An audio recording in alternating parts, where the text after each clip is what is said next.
evening. You're with us here on Republic, and I'm Deepthi Sachdeva with you. We begin this edition of the news with our all focus right now on the Prime Minister's big visit to Europe. Because remember, this is not just about the G20 summit, but this is also about India putting out the entire dialogue and, in fact, driving the entire dialogue, particularly on climate change. Climate Session is going to be a stepping stone also to the later COP26 summit that the Prime Minister again is going to be attending in Glasgow. But what really are the expectations? What is the stance that India will be putting forward, considering again and again, remember, the developed world says that the developing countries need to do more. I want to take this first up to our colleague Abhishek, who tracks that story very closely for us, and he joins us on the broadcast. Abhishek, what really are the expectations? What should we be expecting India to be saying on the world stage, particularly considering that India by itself, Abhishek, has done a lot when it comes to issues about climate change? Well, Deepthi, yes. So be it, sustainable development, on which there was a session in the earlier part of the day, or be it climate change, India has batted for certain inclusions, which we are told are going to get reflected in the Rome Declaration. So, for example, on sustainable development, India has insisted that policies must protect interests of small and marginal farmers. Remember, almost 90% of India's farmers are small and marginal farmers, and you need to conserve local food cultures, keeping in mind the objectives of food security in a nation like India. So, I believe those aspects of India's intervention have been accepted. Apart from that, on climate change, the issue of climate finance or concessional climate finance, the issue of affordable and sustainable technology transfer, all those things that were of concern to India, it seems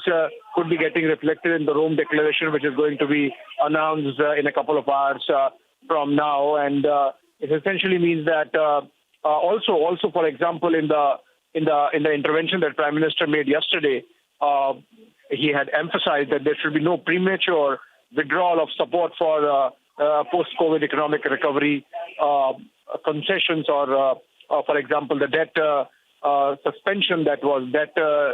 servicing suspension that was carried out on the request of India for poorer nations, not necessarily just for India. So I think this has been a very fruitful diplomatic engagement for the Indian delegation led by Prime Minister Modi.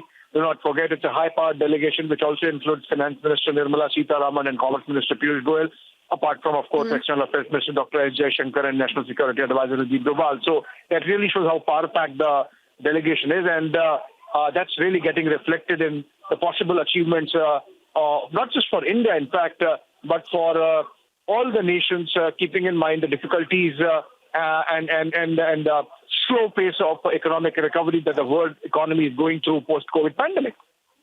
And Abhishek, before I let you go, can a big moment really come also from COP26, where the Prime Minister is going to be headed next? Considering the threat of climate change, Abhishek, is so real that I think people across the world are now started to realize that.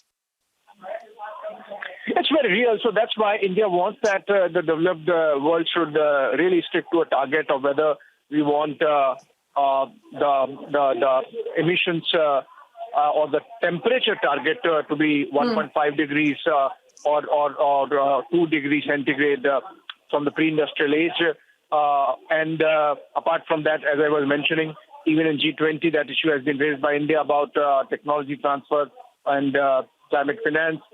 Those things have to get incorporated in whatever agreement comes out of COP26.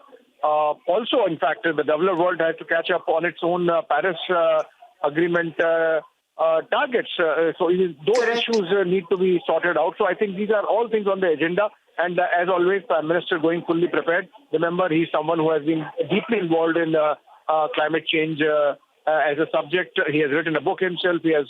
His government has surpassed targets set for renewable energy for India, and we are all set to achieve more than triple the target of 175 gigawatts and achieve, say, about 450 gigawatts of renewable energy by 2030. So in that sense, I think it's going to be a very intense period of 2 days of negotiations to make sure Yes. that Indian concerns get reflected in whatever agreements are reached both at G20 and the COP26. Yes, and Abhishek, as always, Republic will be on top of that story for the moment. Thank you.